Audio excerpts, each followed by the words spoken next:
Hello friends, मैं अनुराग मिश्रा स्वागत करता हूं आप सभी का आपके अपने यूट्यूब चैनल थिंकर्स अकेडमी पर। दोस्तों आ गया हूं मैं आप सभी के सामने लेकर के मैथ्स मैजिक का तीसरा पार्ट, जिसमें हम लोग देखने जा रहे हैं बेस्ट एवर प्रैक्टिस सेशन का तीसरा सेशन। दोस्तों इससे पहले भी 2 सेशन आ चुके हैं। मुझे आशा है कि आप सभी ने वो सेशन देख लिया होगा। अगर नहीं देखा है दोस्तों तो जाकर देख लीजिएगा।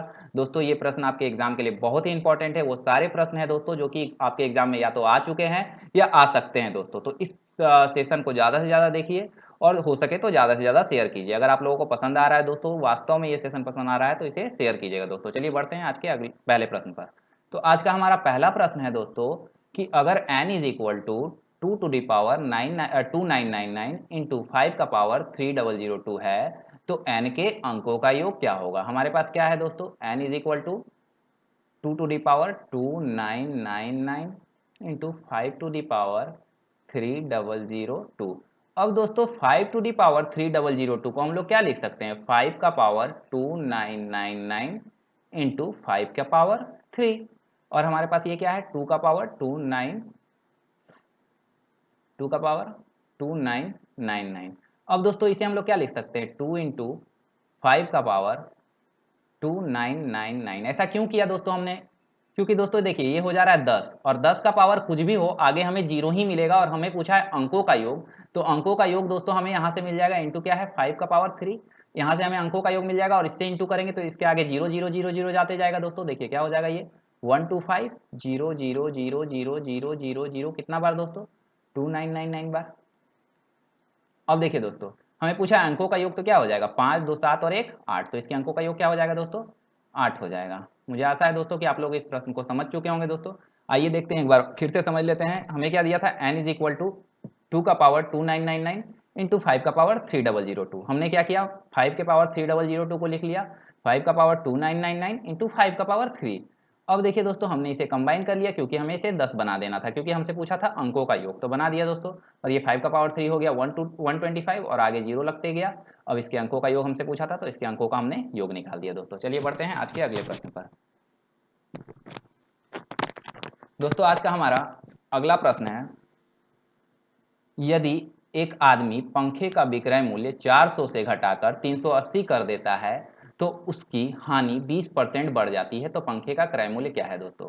तो दोस्तों इस तरह के प्रश्न को, पहले कोई भी प्रश्न हो दोस्तों, आपको पहले पॉज कर लेना है वीडियो और पहले खुद से ट्राई करना है, उसके बाद जाकर के सॉल्यूशन देखना है दोस्तों। क्योंकि दोस्तों उससे आप लोगों का दिमाग सोचने के काबिल बनेगा, आप लोग सोच सकेंगे किसी भी प्रश्न पर। अन्यथा दोस्तों आपको उतना ज़्यादा लाभ नहीं हो पाएगा जितना मैं पहुंचाना चाहता हूँ दोस्तों। देखिए क्या पूछा है, कि बोल रहा है क्या कि 400 रुपए की जगह अगर 380 रुपए में किसी चीज को बेच रहे हैं, अगर सीपी एसपी को 400 से घटाकर 380 कर देते हैं तो लाभ हम हानि हमारा 20% बढ़ जाता है। हानि क्या बढ़ जाता है, 20%। आप लोगों को पता होना चाहिए कि लॉस का कंडीशन क्या होता है, लॉस का कंडीशन क्या होता है दोस्तों। तो लॉस का कंडीशन क्या होता है, जब भी कभी आप लोगों को लॉस होगा दोस्तों, तो आपने किसी चीज को ज्यादा में खरीद करके कम में बेचा होगा, तभी तो लॉस होगा। तो यानी कि सीपी हमेशा लॉस के कंडीशन में क्या होगा, ज्यादा होगा। सीपी क्या होगा, एसपी से ज्यादा होगा। अब हम लोग अपना थोड़ा सा भी कॉमन सेंस इस प्रश्न पे लगा दे तो इस प्रश्न को बनाने का भी जरूरत नहीं है। देखिए हमें हमें क्या बोला है, एसपी 400 से घट के 380 हुआ है दोस्तों। तो एसपी पहले 400 था, तो लॉस अगर हो रहा है और एसपी 400 है तो सीपी उससे ज्यादा ही होगा। तो ऑप्शन में 400 से ज्यादा एक ही ऑप्शन है, 500। इसका आंसर हो जाएगा दोस्तों 500। अब इसे बना कैसे सकते हैं दोस्तों, देखिए हमें क्या कहा है, हानि 20% बढ़ गया, यानी हानि 20% बढ़ गया तो 20% का फ्रैक्शन वैल्यू क्या होता है, 1/5। यानी लॉस हमारा पहले कितना था, 5 था, अब बढ़ गया 1 तो क्या हो जाएगा 6। यानी लॉस कितना हो जाएगा, 5 से 6 हो जाएगा। और एसपी हमने क्या किया है दोस्तों, एसपी क्या किया है, 400 से 380। यानी दोस्तों हमने एसपी कितना कम किया है, 20 रुपीज। यानी यही 20 रुपए एसपी कम करने के चलते फ्रेंड्स हमारा लॉस कितना बढ़ गया है, 1 यूनिट बढ़ गया। यानी 1 यूनिट जो है हमारा 20 रुपए के बराबर है। और वास्तव में हमें लॉस कितने यूनिट का हो रहा था, 5 यूनिट का। तो 5 यूनिट बराबर कितना हो जाएगा, 5 यूनिट बराबर कितना हो जाएगा, 5 इंटू 20 यानी 100 रुपीज, 100 रुपीज। अब दोस्तों हमसे पूछा है सीपी, तो सीपी इक्वल टू क्या हो जाएगा, एसपी प्लस लॉस। एसपी कितना है, 400 था, लॉस कितना हो रहा है 100 रुपए का, तो सीपी हो जाएगा 500 रुपए। दोस्तों इस प्रश्न का लैंग्वेज बहुत ही अच्छा था। ये प्रश्न दोस्तों बहुत ही अच्छा एनटीपीसी में आ चुका है दोस्तों ये प्रश्न। और इसका लैंग्वेज बहुत ही अच्छा था दोस्तों। अगर आप लोग डायरेक्ट इसे करना चाहेंगे तो बहुत से बच्चे इसे गलत कर देते हैं दोस्तों। इसमें क्या करते हैं बच्चे, 20% को डायरेक्ट 20 के बराबर कर देते हैं और 1% बराबर 1 निकाल देते हैं और 100% बराबर 100 निकाल करके डायरेक्ट सीपी को 100 लगा देते हैं दोस्तों, जो कि सरासर गलत हो जाएगा आपका आंसर। इसलिए दोस्तों आपको ये जो मैंने मेथड बताया दोस्तों, मुझे आशा है कि आप सभी को समझ में आया होगा दोस्तों। इस पे आप लोग और प्रैक्टिस कर लीजिएगा दोस्तों। क्या किया एक बार फिर से मैं समझा देता हूँ। देखिए दोस्तों, हमारा हानि 20% बढ़ जाता है कब, जब हम एसपी को 400 से 380 कर देते हैं। 400 से एसपी को 380 करने पे हानि 20% बढ़ जाता है। 20% का फ्रैक्शन वैल्यू क्या होता है, 20% का फ्रैक्शन वैल्यू 1/5 होता है। लॉस पहले 5 था, 1 बढ़ गया यानी 6 हो गया, यानी 1 यूनिट लॉस बढ़ गया। कब बढ़ गया दोस्तों, जब हमने एसपी को घटाया है। कितना घटाया है, 20 घटाया है, यानी 1 यूनिट का वैल्यू ही हो जाएगा 20 के बराबर। 5 यूनिट लॉस हो रहा था पहले, तो 5 × 20, पहले हमारा एसपी 400 था 400 था, तो 5 × 20 100 हो गया। एसपी 400 था, 400 में 100 जोड़ दिए, यानी कि 400 में 100 जोड़ दिए, 500 हमारा सीपी हो गया दोस्तों। मुझे आशा है कि ये प्रश्न आप लोग अब समझ चुके होंगे। चलिए बढ़ते हैं आज के अगले प्रश्न पर। आज का हमारा अगला प्रश्न है कि ए किसी काम को 12 दिनों में पूरा कर सकता है।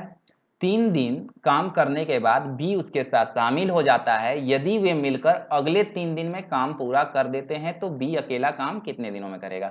यानी सिंपली कहना क्या चाहा है दोस्तों, क्या कहना चाहा है कि ए किसी काम को 12 दिनों में कर देता है, यानी 12 डे में। अब क्या कह रहा है कि ए ने 3 काम शुरू किया, ठीक है।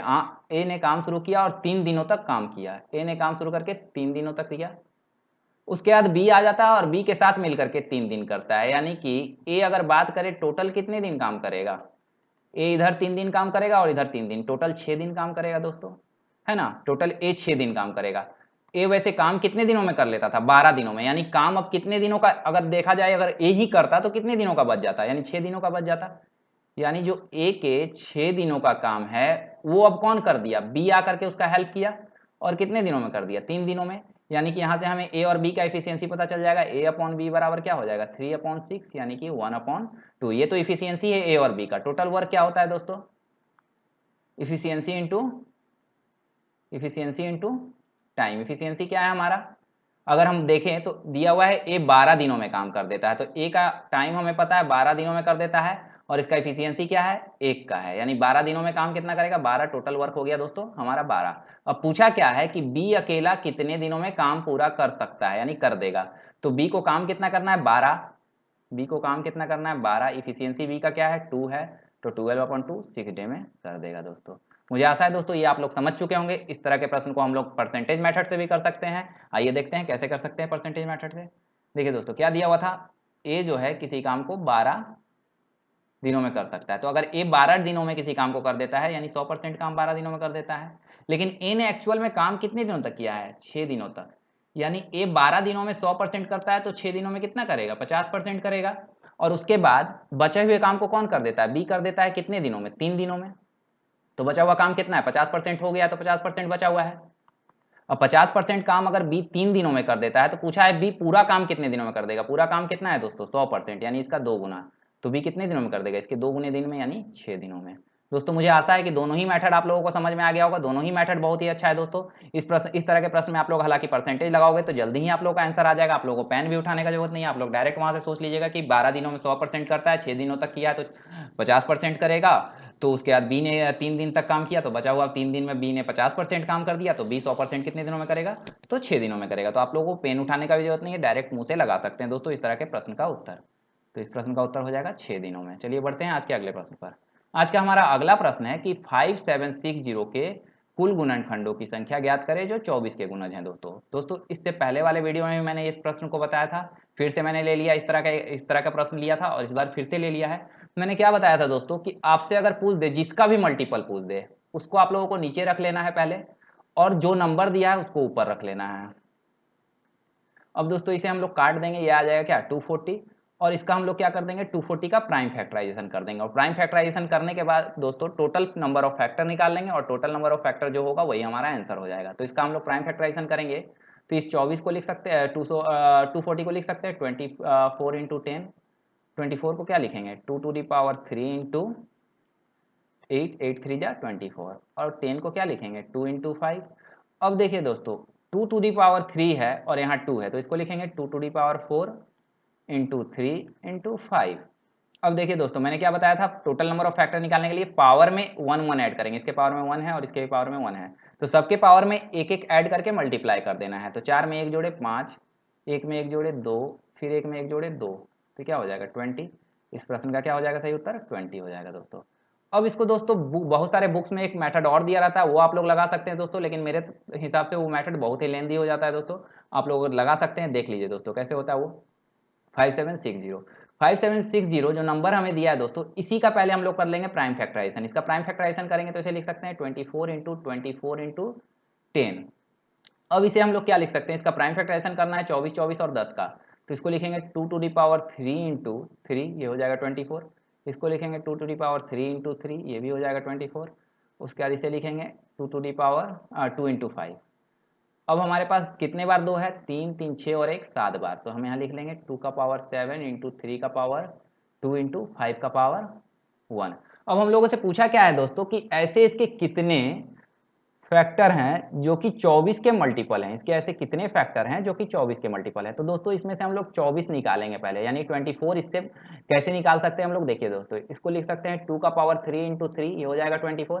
तो इसमें से 2 का पावर 3 और 3 निकाल लेंगे, तो बचेगा क्या दोस्तों, यहाँ बचेगा 2 का पावर 4 इंटू यहाँ क्या बचेगा 3 का पावर 1, और यहाँ क्या बचेगा 5 का पावर 1। अब इसका टोटल नंबर ऑफ फैक्टर निकाल देंगे, तो क्या हो जाएगा 5 इंटू 2 इंटू 2, 5 टू जा 10 टू जा 20। इस प्रश्न का सही उत्तर हो जाएगा दोस्तों। मेरे ख्याल से आप लोगों ने दोनों मेथड समझ लिया होगा दोस्तों।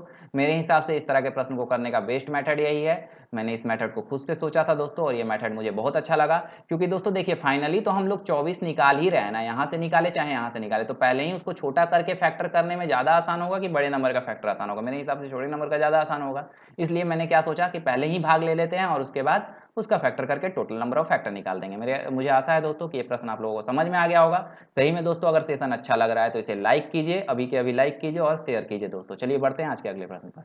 आज का हमारा अगला प्रश्न है कि √7 प्लस √5 प्लस होगा दोस्तों, यहाँ पे मिसिंग है, plus √7 minus √5 upon √7 minus √5 plus √7 plus √7 plus √5। तो इसको दोस्तों हम लोगों को सॉल्व करना है, कैसे कर सकते हैं। तो देखिए दोस्तों, कभी भी हम लोगों को इस तरह के फॉर्म में आ जाए, √a plus √b upon √a minus √b plus √a minus √b upon √a plus √b। तो इस तरह के प्रश्न का उत्तर डायरेक्ट हो जाता है दोस्तों 2 into A plus B upon A minus B. अब दोस्तों यहाँ पे हमारा a क्या है 7 है, b क्या है 5 है, रख देंगे यहाँ पर, डायरेक्ट हम लोगों को आंसर मिल जाएगा 2 into 7 plus 5 upon 7 minus 5। 7 minus 5 दोस्तों क्या हो जाएगा 2 हो जाएगा, 2 से 2 कट जाएगा और 7 5 12 इस प्रश्न का सही उत्तर हो जाएगा दोस्तों। अब दोस्तों इसका दूसरा मेथड क्या है, मैंने क्या बताया दोस्तों, पहले आप लोगों को ये फॉर्मूला याद रख लेना है। ये फॉर्मूला कैसे याद रखेंगे, तो देखिए दोस्तों इस फॉर्मूला को कहाँ से आया, ये फॉर्मूला मैं आप लोगों को बता देना चाहता हूँ कि ये फॉर्मूला कहाँ से आया, देख लीजिए समझ लीजिए। देखिए दोस्तों ये जो है इसको हम लोग क्या कर देंगे, रेशनलाइज कर देंगे, ऊपर नीचे रेशनलाइज करेंगे, तो दोस्तों यहाँ माइनस है तो यहाँ ऊपर क्या हो जाएगा प्लस हो जाएगा। तो क्या हो जाएगा √a प्लस √b का होल स्क्वायर हो जाएगा, और नीचे क्या हो जाएगा √a minus √b into √a plus √b। बीच में प्लस है तो प्लस दे देंगे। यहाँ पे क्या है दोस्तों √a माइनस √b, और नीचे से रेशनलाइज करेंगे तो ऊपर √a माइनस √b से फिर से गुना कर देंगे, तो ये क्या हो जाएगा √a माइनस √b का whole square upon √a plus √b into √a minus √b। अब देखिए दोस्तों ये क्या है a minus B into A plus B, ये क्या होता है A square minus B square, और ये भी वही है दोस्तों a plus B into A minus B, ये भी A square minus B square, ये a प्लस बी का होल स्क्वायर है, ये a माइनस बी का होल स्क्वायर। इसको सॉल्व करेंगे दोस्तों क्या मिलेगा, a प्लस बी का होल स्क्वायर क्या होता है ए स्क्वायर, यानी √a का स्क्वायर a हो जाएगा, √b का स्क्वायर b हो जाएगा, प्लस 2ab यानी 2√ab अपॉन दोस्तों ये क्या है a minus B into A plus B, A square minus B square, √a का स्क्वायर क्या हो जाएगा a हो जाएगा, माइनस b यानी √b का स्क्वायर b हो जाएगा, प्लस यहाँ लगा देंगे बीच में, यहाँ क्या हो जाएगा दोस्तों a माइनस बी का होल स्क्वायर, तो a माइनस बी का होल स्क्वायर क्या हो जाता है ए स्क्वायर यानी √a का स्क्वायर a हो जाएगा, प्लस b स्क्वायर √b का स्क्वायर b हो जाएगा, माइनस 2ab यानी 2√a। A B. अब यहाँ दोस्तों नीचे क्या हो जाएगा, फिर वही लगा देंगे A square A plus B into A minus B, A square minus B square, ये हो जाएगा ए माइनस बी। यहाँ एलसीएम ले लेंगे दोस्तों, ए माइनस बी से A minus B A plus B plus two root A B plus A plus B minus two root A B upon A minus B. अब यहाँ से two root A B cut जाएगा, two into A plus B upon A minus B हो जाएगा दोस्तों। तो ये formula दोस्तों यहाँ से आया, आप लोगों को मेरे ख्याल से समझ में आ गया होगा ये फॉर्मूला कहाँ से आता है दोस्तों। चलिए बढ़ते हैं आज के अगले प्रश्न पर। आज का हमारा अगला प्रश्न है कि वहाँ छोटी से छोटी संख्या ज्ञात करें जिसे 4, 6, 8, 12 और 16 से भाग देने पर प्रत्येक दशा में 2 शेषफल बचे दोस्तों। तो प्रत्येक दशा में 2 शेषफल बचे अगर पूछ रहा है, अगर मैं आप लोगों को बोलूँ इस प्रश्न को ऑप्शन से बनाए तो कैसे बना सकते हैं दोस्तों। देखिए, अगर मैं आप लोगों को कहता हूँ कि आपके पास एक नंबर 12 है जिसको 5 से भाग देते हैं तो शेषफल क्या बचता है, 5 से अगर 12 को भाग देते हैं तो 2 शेषफल बचता है। तो मैं बोलूँगा कि 5 इसमें से इस नंबर में से क्या घटाया जाए, मतलब इस नंबर में से क्या घटाया जाए कि कोई भी शेषफल नहीं बचेगा। तो आप लोग बोलिएगा दोस्तों 2 घटा दीजिए, कोई भी शेषफल नहीं बचेगा, ये 10 हो जाएगा, 10 को 5 से भाग देंगे पूरा पूरी चला जाएगा। तो वहीं यहाँ पे क्या कह रहा है कि प्रत्येक दशा में 2 शेषफल बचता है, यानी कि जो भी मेरा आंसर होगा उसमें से 2 अगर हम लोग घटा देंगे तो वो मेरा परफेक्टली इन सब से कट जाएगा, क्योंकि 2 शेषफल बच रहा है। अभी हमने देखा 2 घटाने पे ये कट रहा है, उसी तरह से इसमें से भी अगर 2 घटा देंगे और जो भी ऑप्शन में से 2 घटाने पे ये सबसे कट जाएगा वही सही आंसर होगा। तो इसमें से अगर हम लोग 2 घटाते हैं तो ये क्या हो जाएगा 44, 44 को 4 से डिवाइड करते हैं तो ये जा रहा है दोस्तों। अब 44 को 6 से डिवाइड करते हैं तो नहीं जा रहा है, 44 को 6 से डिवाइड करते हैं नहीं जा रहा है, ये ऑप्शन आपका नहीं हो सकता है। इसमें से 2 घटाते हैं दोस्तों, ये हो जाएगा 46, 46 को 4 से डिवाइड कर रहे हैं नहीं जा रहा है, ये ऑप्शन नहीं हो सकता है दोस्तों। इसमें से घटाएंगे 2, ये हो जाएगा 48, 48 को 4 से डिवाइड करते हैं जाता है, 48 को 6 से डिवाइड कर रहे हैं जा रहा है, 48 को 8 से डिवाइड कर रहे हैं जा रहा है, 48 को 12 से डिवाइड कर रहे हैं जा रहा है, 48 को 60 से डिवाइड कर रहे हैं जा रहा है दोस्तों। तो यही आपका सही उत्तर हो जाएगा दोस्तों। अब इसका बेसिक मेथड क्या है, आप लोगों से पूछा है कि वो नंबर क्या होगा, वो छोटी से छोटी नंबर क्या होगा दोस्तों। तो कभी भी पूछ दे वो छोटे से छोटे नंबर क्या होगा, उसके लिए हम लोग क्या करते हैं दोस्तों, नंबर इज इक्वल टू हो जाता है एलसीएम इंटू के प्लस रिमाइंडर।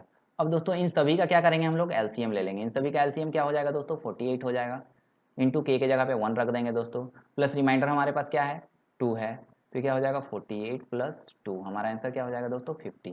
मुझे आशा है दोस्तों कि आपने दोनों ही मेथड समझ लिया होगा दोस्तों। आप इससे भी कर सकते हैं, ऑप्शन से आराम से कर सकते हैं, और नहीं तो आप लोग ये मेथड भी लगा सकते हैं। पर चलिए बढ़ते हैं आज के अगले प्रश्न पर।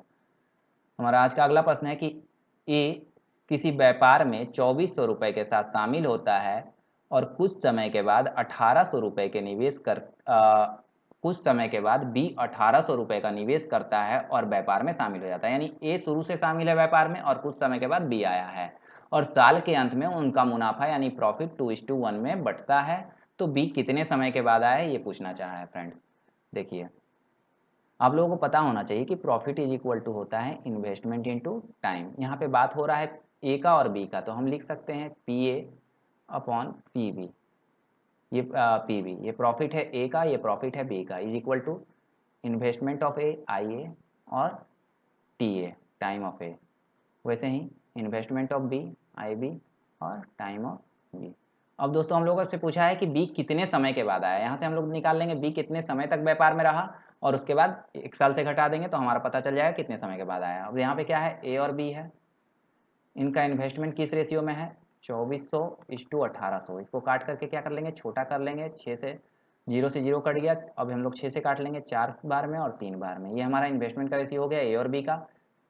अब ए कितने समय तक रहा होगा दोस्तों, अगर देखें तो ए कितने समय तक रहा होगा, तो ये पूरा 1 साल तक रहा है यानी 12 महीने तक रहा है। इसका नहीं पता, ये x महीने तक रहा है। इनका प्रॉफिट का रेशियो क्या है 2:1 है। अब यहाँ पर रख देंगे 2:1 का प्रॉफिट हुआ।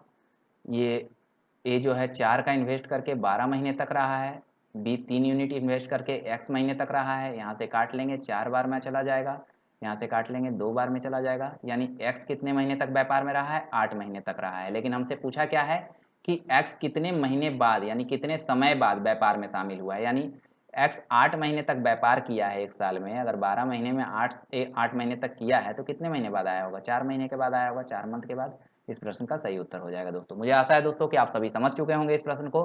क्या किया दोस्तों, हमें पता है प्रॉफिट इजकल टू होता है इन्वेस्टमेंट इनटू टाइम, हमने P A upon P B कर दिया। पी ए इजकल टू क्या हो जाएगा आई ए इंटू टी ए, यानी कि इन्वेस्टमेंट ऑफ ए और टाइम ऑफ ए, और पी बी बराबर क्या हो जाएगा आई बी इंटू टी बी, यानी कि इन्वेस्टमेंट ऑफ बी और टाइम ऑफ बी। अब यहाँ से हम लोगों का पता था दोस्तों, एक मिनट,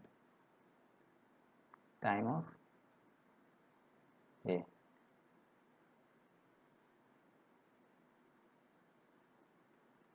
टाइम ऑफ ए और यहाँ टाइम ऑफ बी।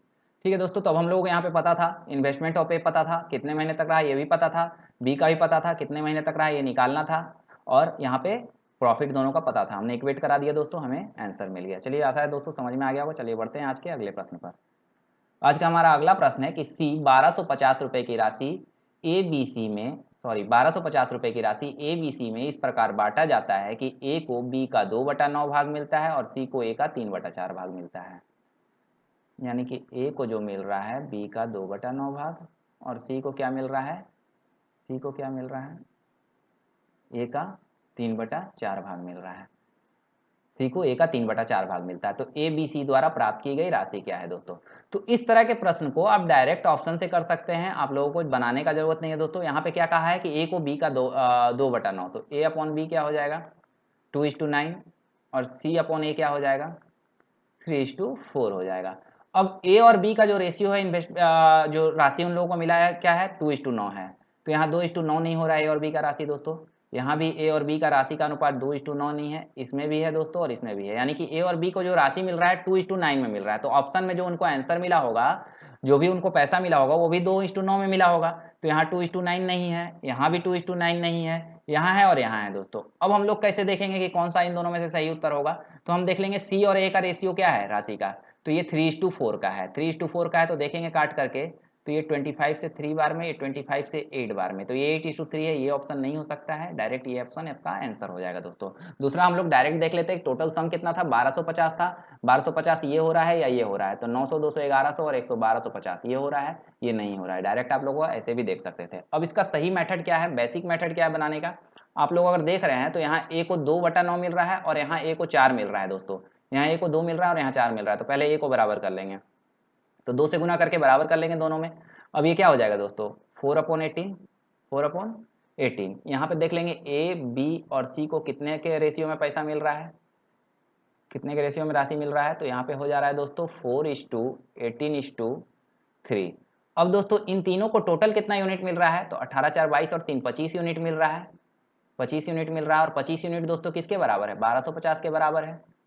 तो एक यूनिट बराबर कितना हो जाएगा 1250 अपॉन 25, ये 50 बार में जाएगा, 50 बार में जाएगा तो एक यूनिट बराबर 50 हो गया।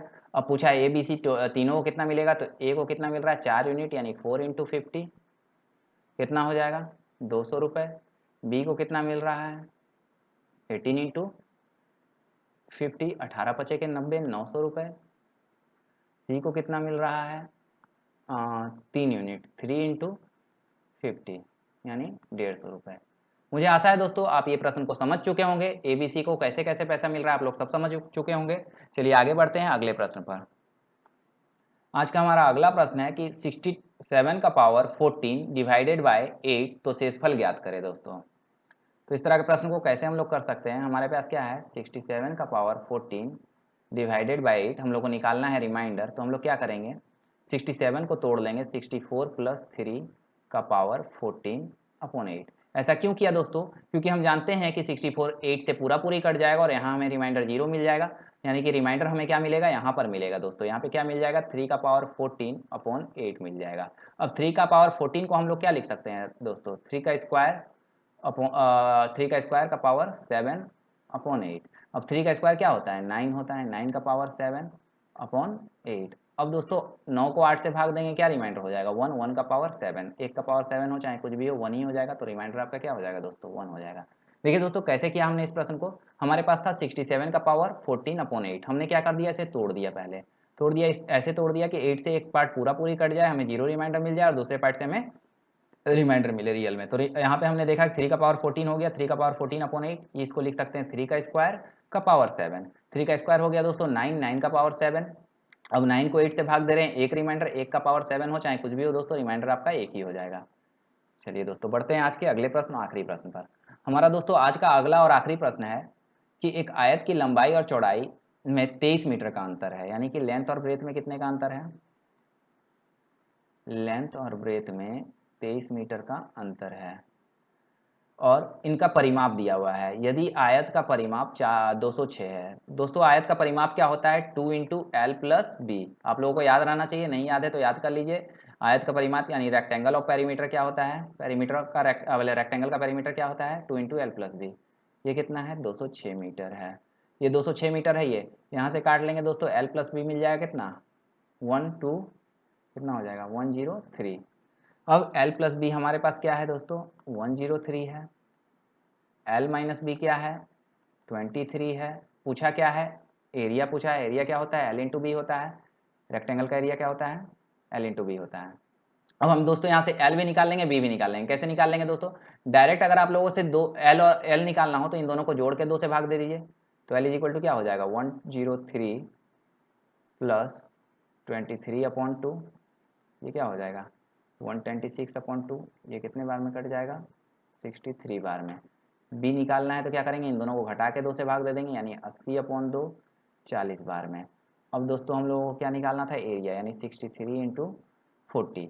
अब दोस्तों डायरेक्ट हम लोग गुना भी कर सकते हैं और नहीं तो ऑप्शन से भी देख सकते हैं। जो भी ऑप्शन देखिए दोस्तों, ये क्या है? 9 इंटू 7 है 63। 9 इंटू 7 63 होता है। जो भी ऑप्शन 9 का मल्टीपल होगा वही आंसर होगा। ये 5 2 7 1 8 ये नहीं है। 4 2 2 4 1 2 2 4 2 6 ये नहीं है। ये कितना हो गया? 4 8 4 12 2 14 ये भी नहीं है। 5 4 9 ये कितना था दोस्तों? 4 2 8 4 2 6 2 8 ये भी नहीं था। ये है, तो डायरेक्ट ये आपका आंसर हो जाएगा। नहीं तो आप लोग डायरेक्ट गुना भी कर सकते हैं। कैसे गुना करेंगे? 6 को डायरेक्ट पहले 4 से गुना कीजिए तो क्या हो जाएगा दोस्तों? ये 24 के लिए हम लोग 24 तो लिखेंगे दोस्तों, क्योंकि देखिए ये भी 10th प्लेस पे है, ये भी 10th प्लेस पे है, यानी 2 को 0 इसके साथ आ जाएगा। अब ये 10th प्लेस पे है और ये 1st प्लेस पे है, तो इसके लिए 1 0 एक्स्ट्रा लिखेंगे। तो 4 3 जा 12, 12 के साथ एक एक्स्ट्रा 0 लिखेंगे, तो 2400 और 120 2520। डायरेक्ट गुना कर सकते हैं दोस्तों ऐसे भी। दोस्तों मुझे आशा है कि ये सेशन आप सभी को बहुत पसंद आया होगा। दोस्तों अगर सही में आप लोगों को ये सेशन ज़्यादा पसंद आया, बहुत ज़्यादा पसंद आया है, तो आप लोग इसे शेयर कीजिए, लाइक कीजिए और चैनल को दोस्तों सब्सक्राइब कीजिए। चलिए मिलते हैं अगले सेशन में। आज के लिए इतना ही।